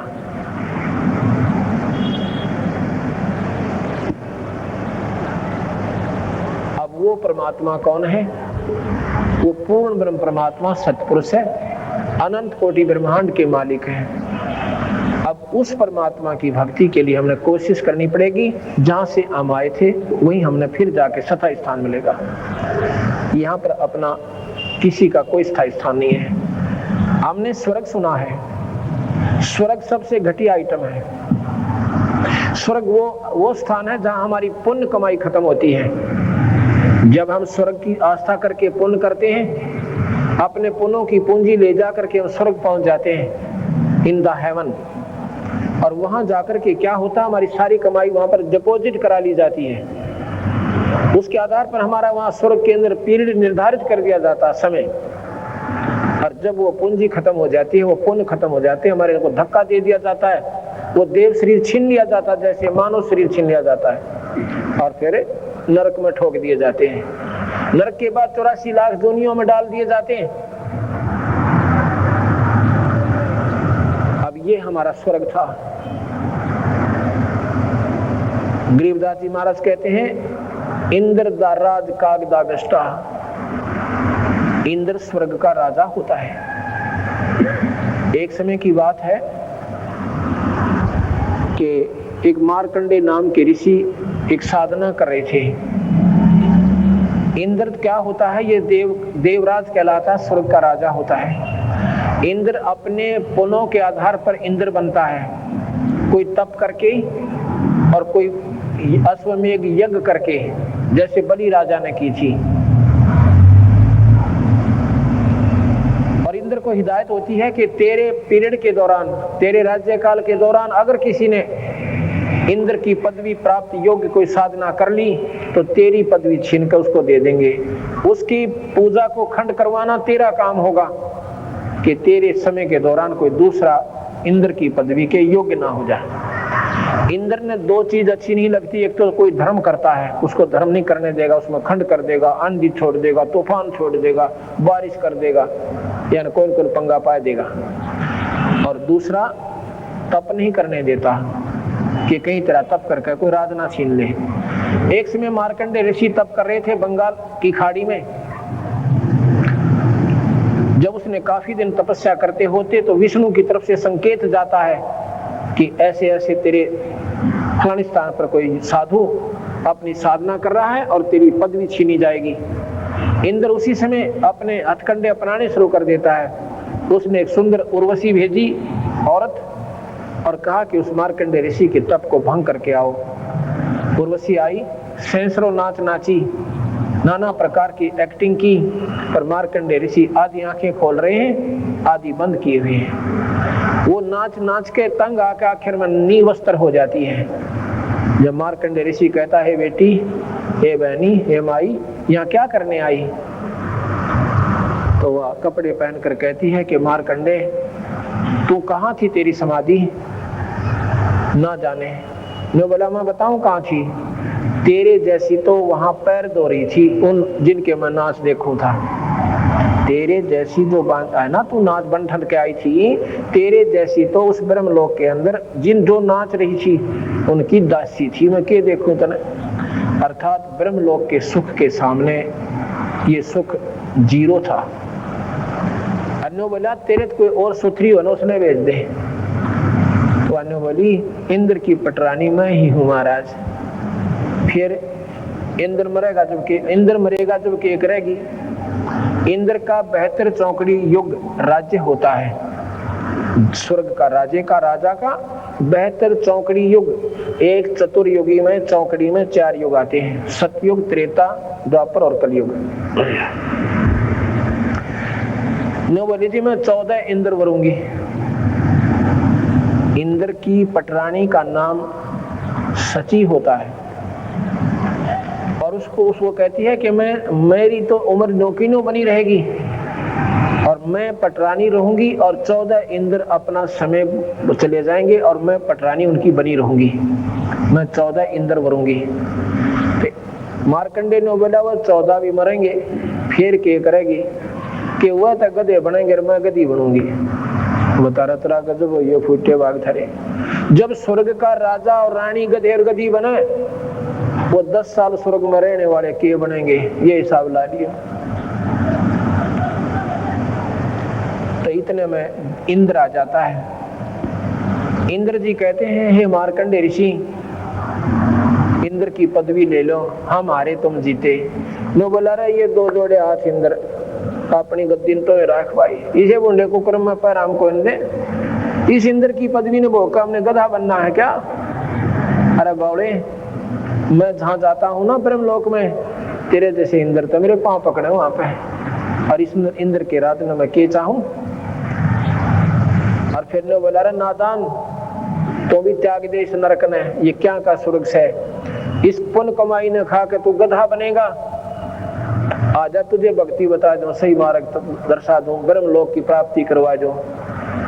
ने बोला जी तब मौज मार दो फिर देखेंगे। फिर टिट्टू देखा गधा बने पाछे। आप कोई गोटी लाओ है ना दारू दूर पीवे से, और हम कहते नाम ले ले भाई छोड़ दे दारू ने। उसने न सोचा है वो भी नो कही तो मौज से मार ले फिर देखेंगे। फिर के देखेगा गधा बन जाएगा, तब कुमार देखेगा फिर तो 2.5 मन का बोरा होगा तेरे सिर पे कड़ के ऊपर है, और ऊपर तो लठ लागेंगे।